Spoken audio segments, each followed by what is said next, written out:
오늘은 7월 13일 월요일 아침입니다. 잠깐 기도하고 함께 말씀 나누겠습니다.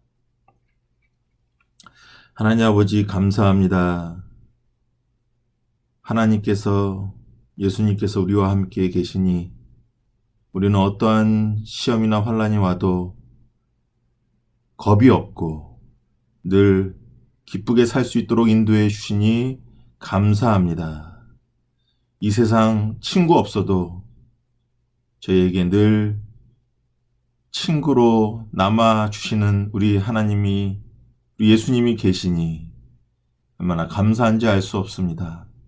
오늘 하루 살 때에 저희가 혼자 있지 아니하고 주님과 함께 있음을 느끼고 체험하고 동행하며 승리하는 하루 될 수 있도록 인도하여 주옵소서. 예수 그리스도 이름으로 기도하옵나이다. 아멘. 역대상 13장. 다윗이 천부장과 백부장과 그 밖의 모든 지도자와 의논하고 이스라엘 온 회중에게 말하였다. 여러분이 좋게 여기고 우리 주 하나님께서 기뻐하신다면 우리가 이스라엘 온 땅에 남아있는 우리 백성과 또 그들의 목초지에 있는 성읍들에서 그들과 함께 살고 있는 제사장과 레위 사람에게 전가를 보내어 그들을 우리에게로 모이게 합시다. 그런 다음에 우리 모두 하나님의 궤를 우리에게로 옮겨 오도록 합시다. 사울 시대에는 우리가 궤 앞에서 하나님의 뜻을 여쭈어 볼 수가 없지 않았습니까? 온 백성이 이 일을 옳게 여겼으므로 온 회중이 그렇게 하겠다고 대답하였다. 그래서 다윗은 하나님의 궤를 기럇 여아림에서 옮겨오려고 이집트의 시올에서부터 하맛 어귀에 이르기까지 온 이스라엘을 불러 모았다. 다윗과 온 이스라엘이 하나님의 궤를 옮겨오려고 바알라 곧 유다의 기럇 여아림으로 올라갔다. 그 궤는 그룹들 위에 앉아 계신 주님의 이름으로 불리는 궤이다. 그들이 아비나답의 집에서 하나님의 궤를 꺼내서 새 수레에 싣고 나올 때에 우사와 아히요가 그 수레를 몰았다. 다윗과 온 이스라엘은 있는 힘을 다하여 노래하며 수금과 검은고를 타며 소구와 심벌지를 치며 나팔을 불면서 하나님 앞에서 기뻐하였다. 그들이 기돈의 타작마당에 이르렀을 때에 소들이 뛰어서 궤가 떨어지려고 하였으므로 우사가 그 손을 내밀어 궤를 붙들었다. 우사가 궤를 붙들었으므로 주님께서 우사에게 진노하셔서 그를 치시니 그가 거기 하나님 앞에서 죽었다. 주님께서 그토록 급격하게 우사를 벌하셨으므로 다윗이 화를 냈다. 그래서 그곳 이름을 오늘날까지 베레스 우사라고 한다. 그날 다윗은 이 일 때문에 하나님이 무서워서 이래서야 내가 어떻게 하나님의 궤를 내가 있는 곳으로 옮길 수 있겠는가 하였다. 그래서 다윗은 그 궤를 자기가 있는 다윗성으로 옮기지 않고 가드 사람 오벳 에돔의 집으로 실어가게 하였다. 그래서 하나님의 궤가 오벳 에돔의 집에서 그의 가족과 함께 석 달 동안 머물렀는데 그때에 주님께서 오벳 에돔의 가족과 그에게 딸린 모든 것 위에 복을 내려 주셨다. 역대상 14장.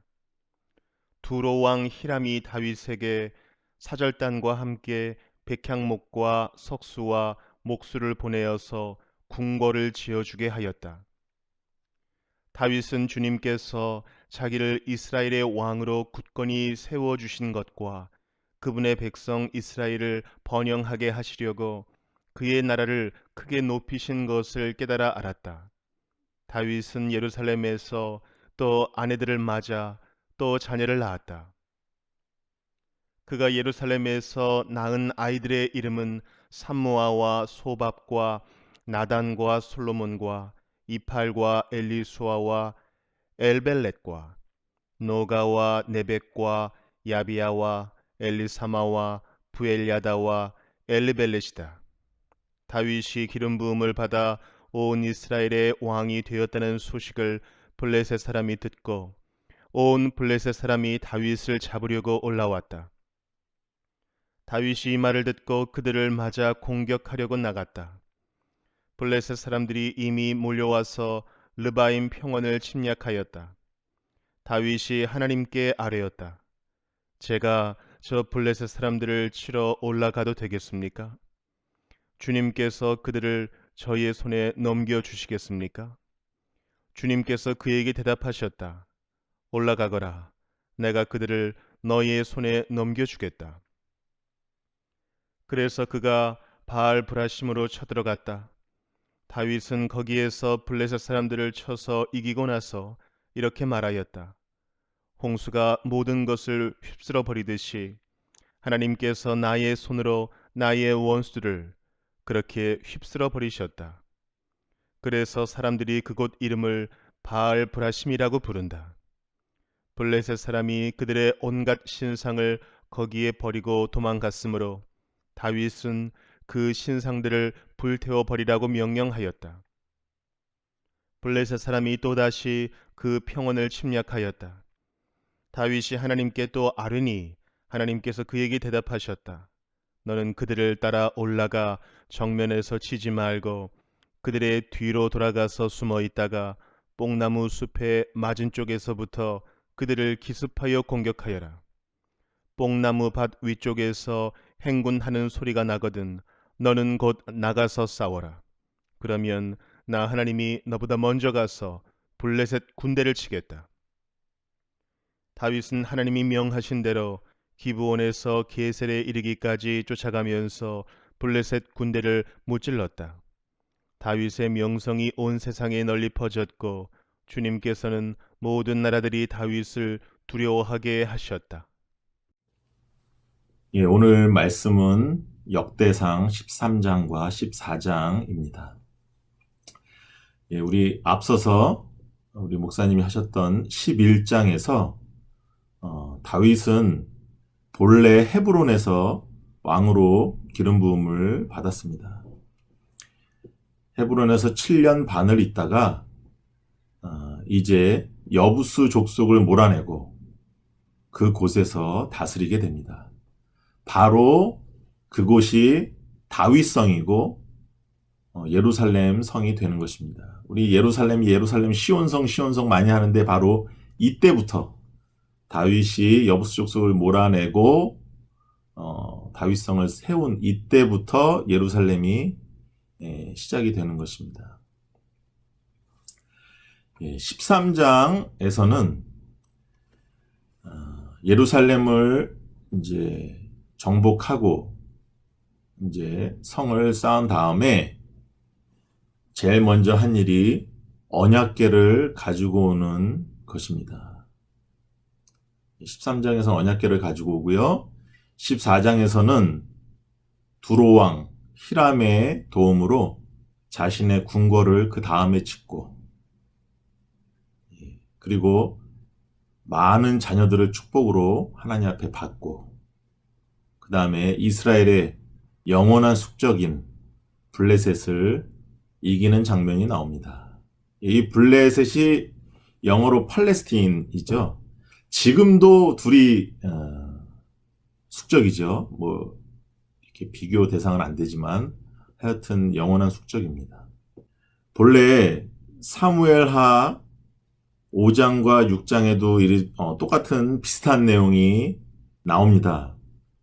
근데 순서가 바뀌어서 나와요. 언약궤를 가지고 온 장면이 사무엘하 6장에 나오고요. 두로왕 히람의 도움으로 자신의 궁궐을 짓고 자녀를 많이 낳고 블레셋을 이기는 장면이 사무엘하 5장에 나옵니다. 5장에 먼저 나와요. 세 가지 내용이 이렇게 앞뒤를 이렇게 바꿨습니다. 이 역대기는 사무엘 상하나 열왕기 상하를 이렇게 선별적으로 취해서 다시 리라이팅 한 것이죠. 역대기에서는 다윗이 하나님의 언약궤를 최우선으로 했음을 더 극적으로 보여주고 강조하고 있는 것입니다. 그리고 궁궐을 두로왕 히람의 도움으로 짓게 되고 자녀의 축복을 받고 숙적인 블레셋을 이긴 것이 하나님을 먼저 생각했기 때문에 하나님이 그걸 귀하게 여기시고 다윗에게 주신 하나님의 복으로 그렇게 묘사하고 있는 것입니다. 자세하게 들어가 보겠습니다. 다윗이 예루살렘을 정복하고 자신의 궁궐도 짓기 전에 제일 먼저 했던 일이 블레셋 변방에 있었던 블레셋과 이스라엘의 경계에 그 변방에 있었던 언약궤를 예루살렘으로 가져오는 것이었습니다. 이 언약궤가 왜 변방에 있는지 우리는 사무엘상을 통해서 잘 알고 계시죠? 엘리 제사장의 두 아들이 이 언약궤를 가지고 전쟁을 하면 하나님이 승리를 당연히 주실 것이다 해서 가져갔죠. 근데 하나님은 말없이 이스라엘에게 참패를 맛보게 하시고 언약궤가 블레셋에게 뺏기게 됩니다. 뺏겼던 언약궤를 이제 다곤 신상, 블레셋이 섬겼던 최고의 신이 다곤인데요. 거기 갖다 놓는 거죠. 원래 신들의 싸움이니까 고대 싸움은 우리 신이 저 신을 이겼다 이거죠. 근데 하루가 지나고 하루가 지날수록 다곤 신상이 곤두박질 쳐져 있고 목이 부러져 있고 손발이 다 부러져 있고 계속 이런 일들이 생기는 거예요. 그래서 이 사람들이 무서워서 소가 끄는 수레에다가 올려가지고 이스라엘 변방으로 보내죠. 사울은 자신이 왕으로 있을 때 이 언약궤를 가지고 오지도 않고 신경도 쓰지 않았죠. 그렇게 가다가 사울은 점점 하나님께 묻지도 않고 자신의 생각대로 하게 되었습니다. 그래서 버림을 받게 되죠. 우리 13장 3절을 잠깐 보시면요. 그런 다음에 우리 모두 하나님의 궤를 우리에게로 옮겨오도록 합시다. 사울 시대에는 우리가 궤 앞에서 하나님의 뜻을 여쭈어 볼 수가 없지 않았습니까? 이렇게 다윗이 지도자들을 모아놓고 제사장과 레위 사람들을 모아놓고 이렇게 정당성을 끌어내고 있습니다. 우리는 그렇게 하지 말고 하나님 앞에 여쭈어 봐야 된다. 하나님을 최우선순위로 우리가 곁에 모시고 우리가 전쟁할 때마다 이것을 해야 되는지 말아야 되는지 어떻게 해야지 하나님이 기뻐하시는지 그렇게 여쭈어 봐야 하지 않겠습니까? 그렇게 얘기하고 있는 모습이 나옵니다. 여기 보시면요. 7절과 8절 보시면 그들이 아비나답의 집에서 하나님의 궤를 꺼내서 새 수레에 싣고 나올 때에 우사와 아히오가 그 수레를 몰았다. 다윗과 온 이스라엘은 있는 힘을 다하여 노래하고 모든 악기로 찬양을 하면서 하나님 앞에서 기뻐했다 그랬어요. 아주 기뻐했다고 합니다. 그런데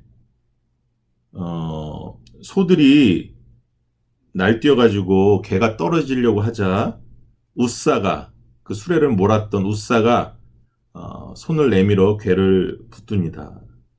떨어질까봐. 하나님이 우사를 거기서 죽게 하시죠. 11절에 보시면 주님께서 우사를 벌하셨으므로 이 기쁜 일에 하나님을 찬양하는 일에 하나님이 벌하셨으므로 다윗이 화를 냈다 그랬어요. 그래서 그곳 이름은 오늘까지 베레스 우사. 베레스는 히브리어로 against고 우사를 하나님이 against 하시고 대항하시고 치셨다. 이렇게 이름을 질 정도로 다윗이 분노를 했습니다. 하나님을 위해서 하는 일인데 하나님 그러실 수 있습니까? 하면서 그랬다는 얘기죠. 본래 언약궤는 이렇게 채가 양쪽으로 달 수 있도록 되어 있어서 레위 지파가 어깨에 메고 운반하도록 되어 있습니다. 꼭 어깨에 매야 합니다. 하나님을 우리가 어깨에 모시고 언제든지 함께 가야죠. 그래서 어깨에 하나님 매라 그러셨어요. 언약궤를 그냥 고정된 곳에만 두고 주일날만 만나는 하나님이 아니라 어깨에 메고 우리가 가는 곳에 하나님이 동행하신. 그래서 채를 양쪽에 꽂고 어깨에 매도록 하셨습니다. 그런데 이 다윗조차도 블레셋 이방 나라 하나님을 우습게 여기고 이스라엘 백성 우습게 여기는 블레셋이 소가 끄는 수레에 운반해서 보냈잖아요. 변방으로. 그걸 그대로 하고 있는 거예요. 하나님 앞에 언약궤를 어떻게 운반해야 되는지 그 말씀을 다 듣고 하나님과 어떻게 동행해야 되는지 다 들었던 율법을 가지고 있었던 이스라엘이 하나님의 말씀을 따르지 아니하고 블레셋 이방인들의 아이디어를 따라 하나님의 동행의 상징인 이 언약궤를 운반하고 있는 거예요. 다른 점이 뭐냐? 새 수레래요. 새로운 수레면 뭐하고, 코끼리 상아로 만든 수레면 뭐하고, 금으로 만들어진 수레면 뭐합니까? 하나님의 마음은 그게 아닌데 어깨에 메고 너가 가는 곳에 나도 함께 가자. 나와 함께 동행하자. 그게 하나님의 마음인데 그거를 다 무시한 거죠. 이럴 때 하나님은 어게인스트 하십니다. 어게인스트. 예배와 찬양이 우리의 만족을 느끼려는 그러한 것으로 전락될 때가 너무나 많지 않습니까? 우리는 하여튼 하나님의 마음으로 다시 돌아가고 하나님이 왜 이런 말씀을 주셨을까? 그 하나님의 마음을 캐치하는 것이 하나님을 더 깊이 사귀고 동행하는 그런 우리의 자세가 아닐까 생각이 됩니다. 바로 언약궤를 그래도 제일 먼저 모셔오는 것은 하나님이 너무나 이쁘게 보셨어요. 다음 장들에서는 이제 레위인이 어깨에다 제대로 메고 이제 운반해서 하나님의 궤를 다윗이 머물러 있는 그 예루살렘으로 모시고 오는 것을 볼 수 있습니다. 14장으로 넘어가서는요, 1절에서 2절까지는 두로왕 히람의 도움으로 히람 왕이 사절단과 또 백향목, 세계 최고의 건축자재죠. 목수들을 보내서 궁궐을 짓게 됩니다. 이것은 뭘 얘기하냐면 하나님께서 다윗의 명성을 이방 나라 가운데 드높이셔서 이방 나라 사람들이 도와주겠다고 하고 와서 궁궐을 지어주는 거예요. 바로 이것을 보여주는 것이고요. 3절에서 7절까지는 자녀의 축복을 말해주고 있습니다. 8절에서 17절까지는 다윗이 예루살렘을 정복하고 자기 궁궐도 짓고 이렇게 정비하는 모습을 보고 영원한 숙적인 블레셋이 가만히 있겠습니까? 이제 치러 오죠. 이 블레셋에 의해 사울 왕도 죽지 않습니까? 다윗 왕이 잘 되는 꼴을 볼 수가 없죠. 그래서 치러 옵니다. 그러나 다윗은 그때마다 하나님 앞에 여쭤봅니다. 10절과 14절에 보시면 다윗이 하나님께 아뢰었다. 14절 다윗이 하나님께 또 아뢰니. 그러면서 하나님 앞에 싸워야 됩니까? 어떻게 싸워야 됩니까? 묻죠. 사울 왕은 언약궤도 무시했지만 하나님께 묻지 않고 자기가 자기 마음대로 사무엘이 오기 전에 제사도 자기 마음대로 드리고 마음대로 싸우고 그랬죠. 하나님 앞에 묻지 않고 그냥 싸우다가 죽었고 그의 머리가 잘리어져서 다곤 신전에 매달리게 되었습니다. 우리 앞에서 보셨죠? 다윗은 그와 반대로 하나님 앞에 자꾸 여쭙고 그래서 하나님의 힘으로 그들이 이기고 또 14장 12절에 보시면요. 그들이 겁내고 기겁해서 도망가는데 남기고 간 그들의 온갖 신상들을 다 불태워 버립니다. 사울왕과 대조가 되죠. 그의 머리는 다곤 신전에 매달려 조롱거리가 되는데 여기서는 다윗이 그들의 온갖 신상을 다 불태워 버리죠.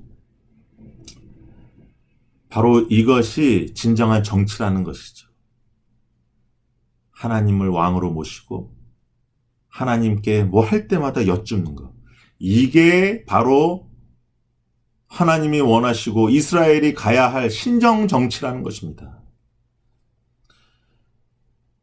하나님이 우리를 다스리는 왕을 세운다 해도 왕이라면 이렇게 해서 하나님이 다스리도록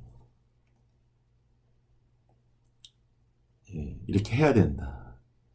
그것이 하나님의 신정정치를 가장 잘 보여주는 왕이 바로 다윗 왕인 것이죠. 그래서 그런 나라를 건설하자. 다시 건설하자. 그래서 이 역대기가 다시 쓰여진 것입니다. 우리 한국도 우리 미국도 이러한 리더가 나와서 하나님 앞에 여쭙고 그렇죠? 그런 리더가 나와야 할 것입니다. 우리가 많이 기도해야 되고 100년을 내다보면서 그렇게 우리 자녀들을 키워야 되겠습니다. 사울과 다윗은 이렇게 다르고 이러한 다윗에게 영원한 왕위를 약속해 주셨음을 이 역대기는 계속 강조하죠. 이제 뒤로 갈수록 더 강조하고 하나님의 약속이 나옵니다. 이것으로 오늘 본문은 다 커버되는데요. 사실은 예루살렘을 점령하고 거기에 자기 궁궐도 짓고 하나님의 궤도 옮겨놓으면 이제 서서히 나오는 얘기가 다윗이 자기 궁궐에서 이렇게 보다가 밧세바를 보죠. 밧세바의 동침 이야기가 나와야 되는데 여기 역대기에서는 찾아볼 수 없습니다. 이 역대기에서는 압살롬이 아버지를 반역하고 그다음에 다윗이 비참하게 쫓겨나는 이야기도 없어요. 그리고 솔로몬 말년에 엄청난 사치와 정략적인 혼잡한 결혼으로 우상 숭배를 야기시킨 그런 이야기도 전혀 찾아볼 수 없습니다.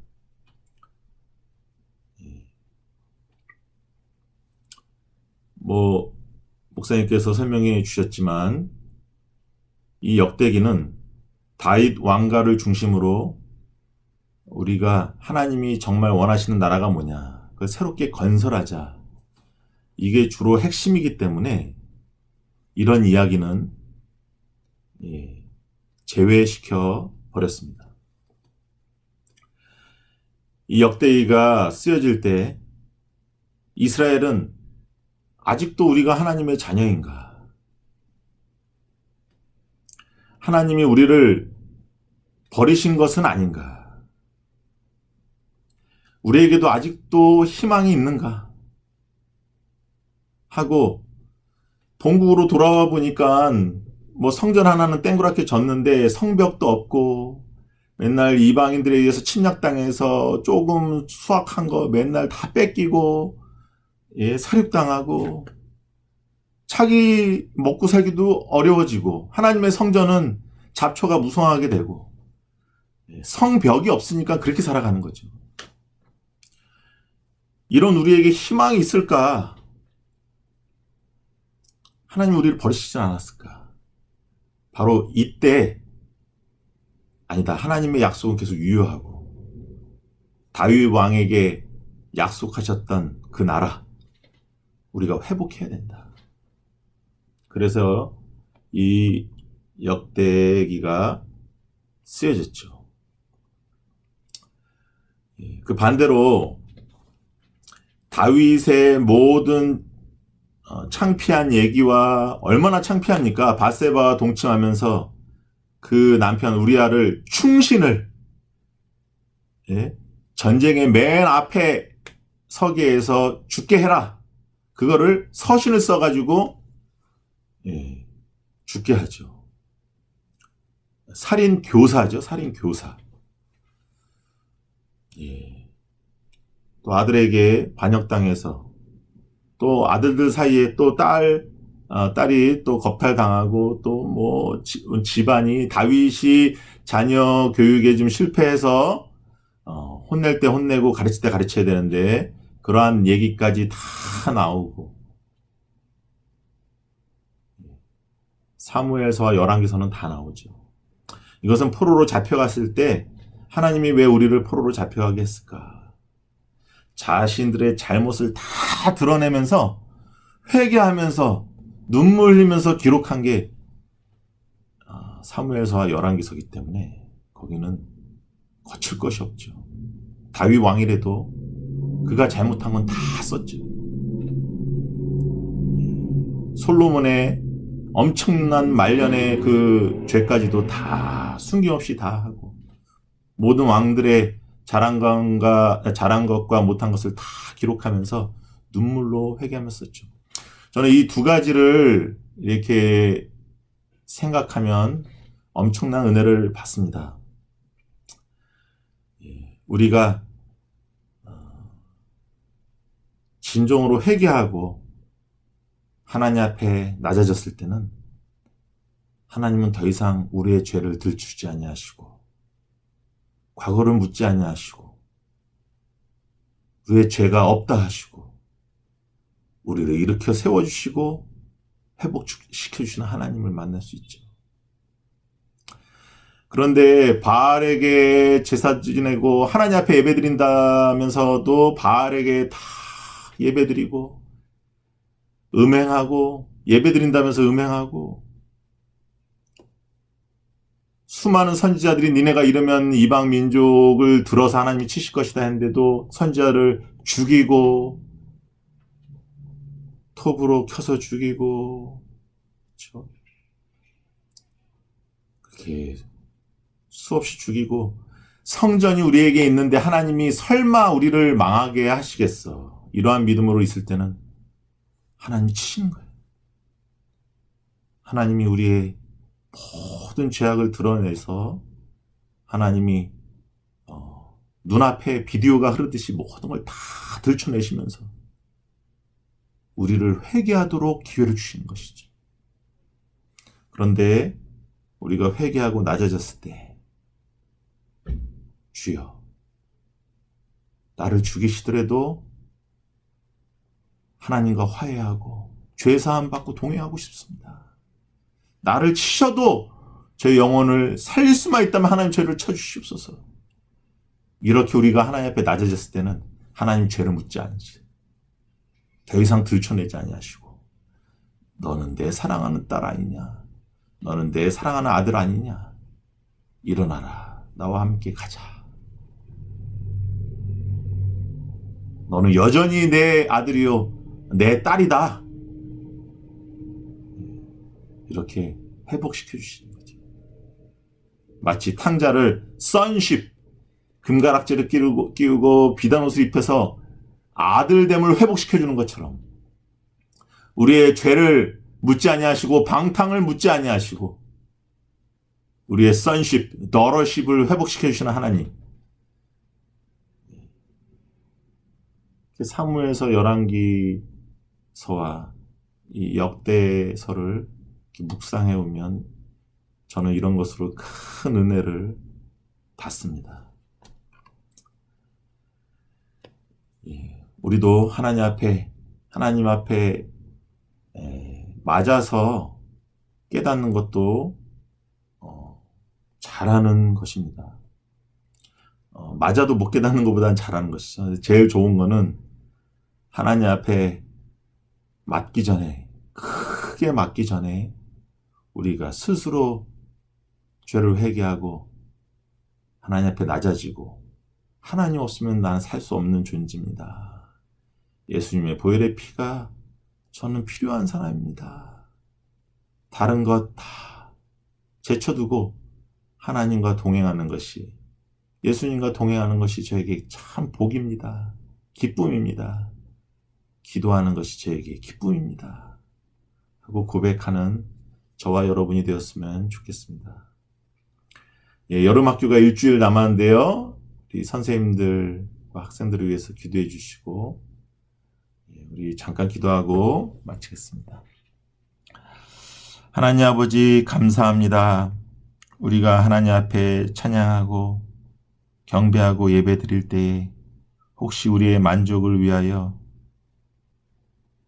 우리가 하나님 앞에 예배 드리는 적은 없었는가 돌아보게 하여 주시옵시고 하나님의 마음을 헤아리고 하나님의 원래의 뜻을 헤아리며 우리와 그토록 동행하시기를 원하시고 데이트하기를 원하시는 하나님의 마음 본질을 우리가 깊이 깨달아 형식이 아닌 우리의 만족만을 위해서가 아닌 하나님을 진정으로 사랑하는 마음으로 하나님 앞에 다가가는 저희 드림 식구들 다 될 수 있도록 인도하여 주시옵소서.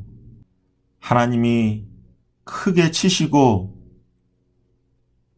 회개하기 전에 우리 스스로 회개하게 하시고 낮아지게 하시고 하나님이 온전히 동행하시지 아니하면 아무것도 아닌 존재임을 깨닫고 하나님과 동행하기를 그토록 사모하는 저희 다 될 수 있도록 인도하여 주옵소서. 이 모든 말씀 예수 그리스도 이름으로 기도하옵나이다. 아멘.